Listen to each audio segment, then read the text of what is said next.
Hola de nuevo, peregrinos, ¿cómo va esa peregrinación tras las huellas de Eti? Hoy vamos a presentar una figura de lo más interesante y que puede ayudarnos a todos nosotros al valor que tiene el hecho de pensar.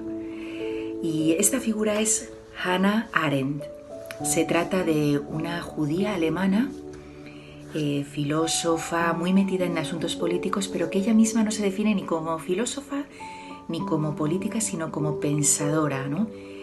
Y sobre todo dice que reflexiona mucho sobre la teoría política. Su recorrido es muy interesante. Nace en 1906 en Alemania y vive unos 40 años allí hasta que tiene que emigrar a Francia.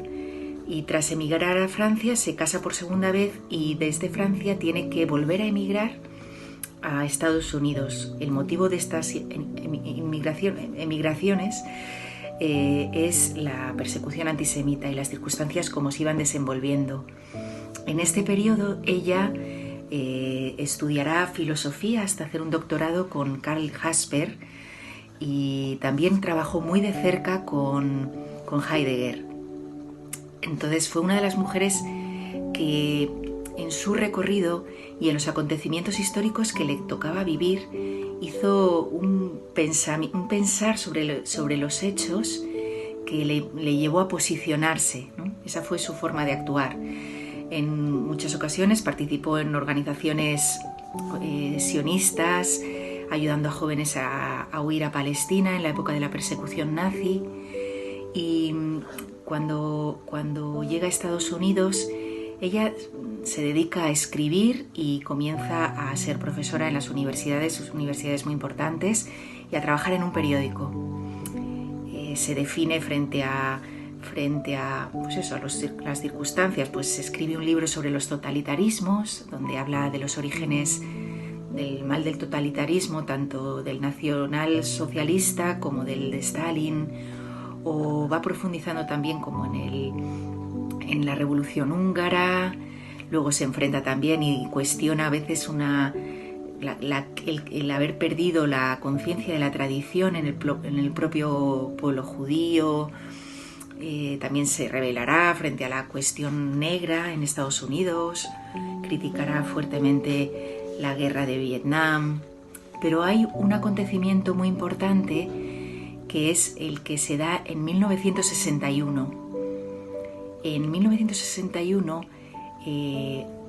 Arnold Eichmann, que es un nazi de las SS muy importante, un comandante muy importante, que huyó tras la Segunda Guerra Mundial, huyó a Argentina, y él fue el responsable de toda la organización que llevaba a cabo la solución final. Es decir, sabemos que la solución final fue la voluntad de exterminio del pueblo judío, pero fue un plan organizado, y en ese modo de organización estaba Adolf Eichmann, y con su responsabilidad sobre eso. En 1961 es llevado a Jerusalén, lo encuentran y lo llevan a Jerusalén para ser juzgado, ¿no? Y en ese juicio es enviada como periodista Hannah Arendt. Y a lo largo del juicio que se va dando, Hannah va pues transmitiendo, ¿no? A través del periodismo va transmitiendo, pero ella llega a hacer una afirmación que generó muchísima crítica, ¿no? Especialmente del pueblo judío. Y ella lo que decía es que veía en este Adolf Eichmann un hombre simple, vano, mediocre, que cuando intentaba dar explicación de por qué había colaborado con los hechos con los que había colaborado, se reducía a un cumplir órdenes. Y entonces ella lo que llegaba a decir es la lección tan terrible que podía dar el testimonio de este hombre de la banalidad del mal. ¿Y qué es lo que quería decir con la banalidad del mal? Dice, pues muchas veces creemos que este personaje que ha hecho tanta mal, un asesinato en masa de tantos judíos, puede venir de un hombre con una intención muy dañina, con muchísima maldad, con muchísima conciencia, inteligencia contra ese mal. Pero de lo que estaba siendo testigo es que en este hombre lo que se daba era una mediocridad de alguien que había reducido su vida a la obediencia y no había sido capaz de pensar. Bueno, este hombre fue condenado a la horca y después estas afirmaciones, desde las que luego escribió su libro sobre el informe Eichmann, ¿no? Eichmann en Jerusalén, sobre la banalidad del mal. Este libro trajo mucha contrariedad.